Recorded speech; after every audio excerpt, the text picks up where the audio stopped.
Assalamualaikum warahmatullahi wabarakatuh. Perkenalkan, kelompok kami terdiri dari Desmalia Putri dan Marcia Aurelia Safira. Mata kuliah Pajak Internasional dengan judul Sumber Penghasilan. Pajak internasional dapat didefinisikan sebagai kesepakatan antar negara yang memiliki persetujuan penghindaran pajak berganda atau yang sering disebut dengan P3B. Pajak internasional mengatur dua hal, yakni pemajakan subjek pajak dalam negeri yang mendapatkan penghasilan dari sumber di luar negeri dan pemajakan subjek pajak luar negeri yang mendapatkan penghasilan dari sumber dalam negeri. Pajak internasional ini juga bertujuan guna untuk meningkatkan taraf perekonomian serta perdagangan untuk kedua negara yang berhubungan dan bertujuan untuk meminimalisir hambatan pada investasi atas penanaman modal asing yang diakibatkan oleh perlakuan pengenaan pajak yang diberlakukan untuk kedua negara yang bersangkutan. Ketentuan tentang sumber penghasilan.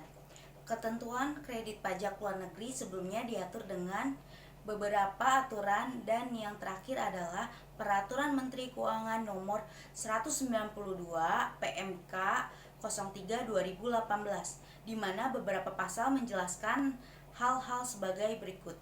Yang pertama, dalam menghitungkan penghasilan kena pajak, WPDN wajib melakukan penggabungan penghasilan yang diterima dari luar negeri dengan penghasilan yang diperoleh dari dalam negeri pasal 4 ayat 1.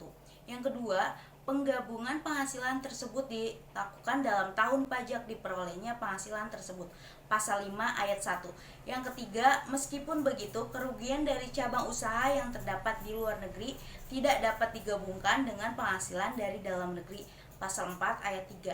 Yang keempat, adapun penggabungan penghasilan dalam menghitung penghasilan kena pajak selain penghasilan yang dikenakan PPh final pasal 6 ayat 9.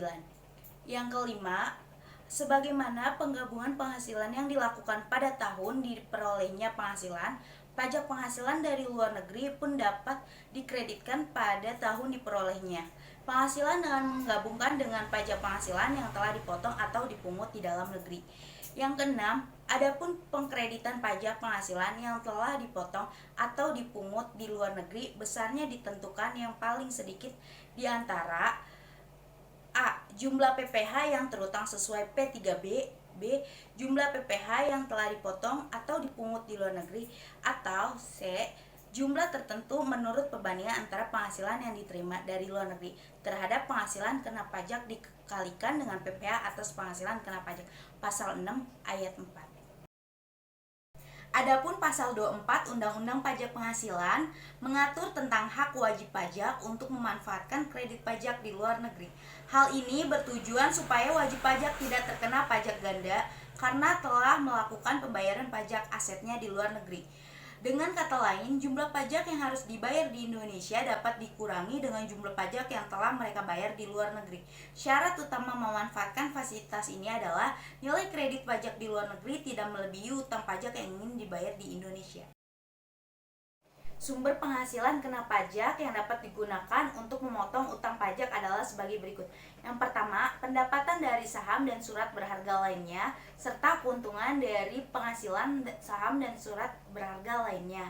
Yang kedua, penghasilan berupa bunga, royalti, dan sewa yang berkaitan dengan penggunaan harta benda bergerak. Yang ketiga, penghasilan berupa sewa yang berkaitan dengan penggunaan harta benda tidak bergerak. Yang keempat, penghasilan berupa imbalan yang berhubungan dengan jasa, pekerjaan, dan kegiatan. Yang kelima, pendapatan dari bentuk usaha tetap, BUT di luar negeri. Yang keenam, penghasilan dari pengalihan sebagian atau seluruh hak penambangan atau tanda keikutsertaan dalam pembiayaan atau pemanfaatan di sebuah perusahaan pertambangan. Yang ketujuh, keuntungan dari pengalihan aset tetap. Dan kedelapan, keuntungan dari pengalihan aset yang merupakan bagian dari suatu bentuk usaha tetap BUT. Secara detail, objek PPh dapat dikelompokkan menjadi 4 kelompok, yaitu yang pertama, penghasilan dari hubungan pekerjaan, yaitu penghasilan dari adanya hubungan antara karyawan dan pemberi kerja, misalnya gaji, honorarium, tunjangan, upah, dan lainnya. Setiap negara berbeda menentukan apa saja yang menjadi elemen dari penghasilan ini. Yang kedua, penghasilan dari kegiatan usaha, yaitu penghasilan dari kegiatan yang dilakukan seseorang secara teratur untuk dapat menghasilkan keuntungan. Yang ketiga, penghasilan modal, yaitu penghasilan yang diterima sebagai imbalan atas modal berupa uang, barang, modal, atau kekayaan intelektual. Dan keempat, penghasilan lainnya yang mencakup segala sesuatu yang memenuhi konsep dasar penghasilan tetapi tidak termasuk dalam penghasilan dari hubungan pekerjaan, penghasilan dari kegiatan usaha, atau penghasilan modal. Penentuan objek PPh ini urut pula dipengaruhi oleh situasi dan kondisi dari negara yang bersangkutan. Akibatnya, tidak ada satu negara pun menetapkan objek PPh dengan format yang sama persis dengan negara lainnya.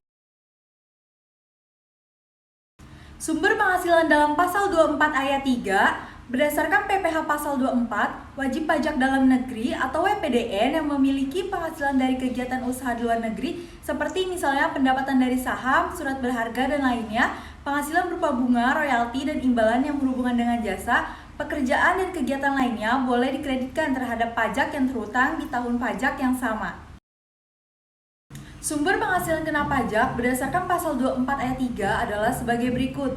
Yang A, penghasilan dari saham dan sekuritas lainnya serta keuntungan dari pengalihan saham dan sekuritas lainnya adalah negara tempat badan yang menerbitkan saham atau sekuritas tersebut didirikan atau bertempat berkedudukan. Yang B, penghasilan berupa bunga, royalti, dan sewa sehubungan dengan penggunaan harta gerak adalah negara tempat pihak yang membayar atau dibebani bunga, royalti, dan sewa tersebut bertempat kedudukan atau berada. Yang C, penghasilan berupa sewa sehubungan dengan penggunaan harta tak gerak adalah negara tempat harta tersebut terletak.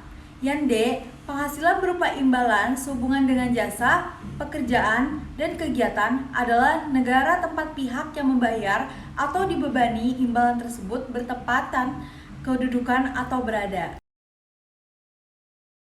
Yang E, penghasilan bentuk usaha tetap adalah negara tempat bentuk usaha tetap tersebut menjalankan usaha atau melakukan kegiatan. Yang F, penghasilan dari pengalihan sebagian atau seluruh hak, penambahan atau tanda turut serta dalam pembiayaan atau permodalan dalam perusahaan pertambangan adalah negara tempat lokasi penambangan berada. Dan yang G, keuntungan karena pengalihan harta tetap adalah negara tempat harta tetap berada. Dan yang H, keuntungan karena pengalihan harta yang menjadi bagian dari suatu bentuk usaha tetap adalah negara tempat bentuk usaha tetap berada.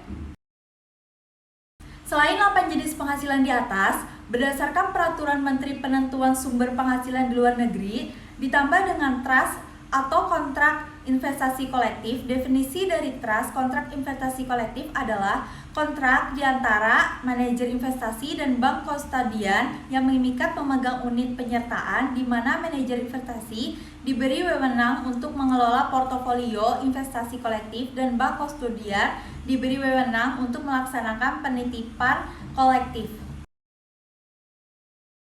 Pasal 4 ayat 2 mengatur bahwa besarnya penghasilan yang diterima atau diperoleh oleh sumber penghasilan di luar negeri sebagaimana dimaksud pada ayat 1 ditentukan sebagai berikut.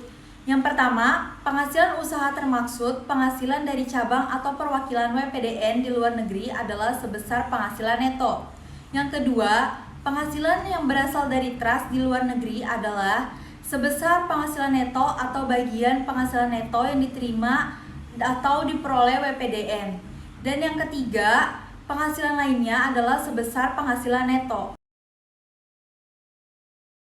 Sumber penghasilan lainnya mencakup segala sesuatu yang memenuhi konsep dasar penghasilan, tetapi tidak termasuk dalam penghasilan dari hubungan pekerjaan, penghasilan dari kegiatan usaha, atau penghasilan modal.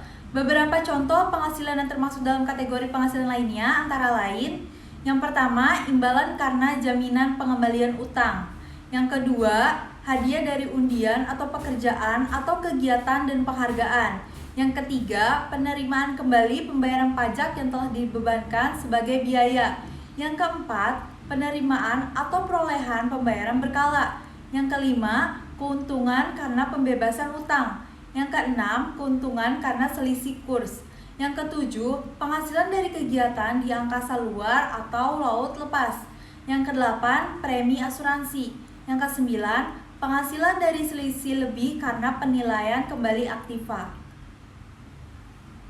Contoh penghasilan yang masuk dalam kategori penghasilan lainnya antara lain: yang pertama hadiah dan penghargaan, yang kedua pembebasan hutang, yang ketiga beasiswa, yang keempat penghasilan judi, yang kelima imbalan yang didapat karena adanya perjanjian atau tidak bersaing, dan yang keenam penghasilan dari sanksi yang dikenakan atas keterlambatan dalam melakukan suatu pembayaran. Sekian pembahasan dari kelompok kami tentang sumber penghasilan pajak internasional. Bila ada kurangnya mohon maaf. Wassalamualaikum warahmatullahi wabarakatuh.